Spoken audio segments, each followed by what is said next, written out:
That means, Bye-bye. I'm sorry, Shuvi and Clarice. Love you all. Shuvi at Ate Klang, evicted na sa bahay ni Kuya, housemates at fans, hindi makapaniwala. Grabe, hindi inaasahan ng marami ang nagganap na eviction sa Pinoy Big Brother. Evicted na sina Shuvi at Ate Klang, ang dynamic duo na kilala sa kanilang katapangan, saya, at walang sawang pagbibigay ng good vibes sa loob ng bahay. Pagkahayat pa lang ng pangalan nila, halos mabingi sa loob ng bahay dahil sa iyakan at sigawan ng mga housemates na talagang hindi makapaniwala sa naging resulta. Sina Shuvi at Ate Klang ay ilan sa mga pinaka-energetic, real at entertaining housemates ngayong season.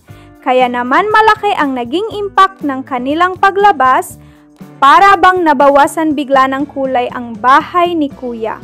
Ang ibang housemates ay tahimik lang na umiyak, habang ang iba naman ay todo yakap at hindi matanggap ang biglaan nilang pag-alis.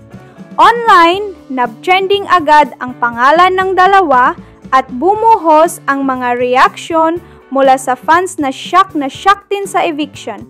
Marami ang nagsabing hindi raw patas ang naging resulta at may ilang nagsimulang magtanong kung saan nga ba nagkulang ang kanilang boto.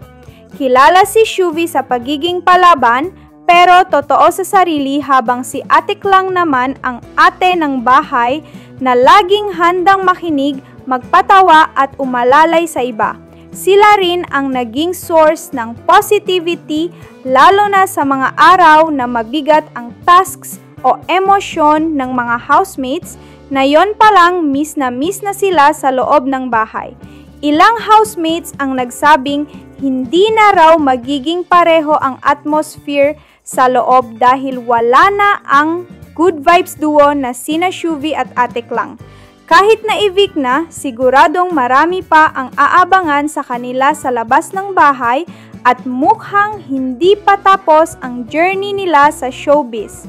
Abangan kung paano haharapin ng mga natitirang housemates ang pagkawala ng dalawang malalapit nilang kaibigan. Siguradong mas magiging emosyonal at intense ang mga susunod na episodes.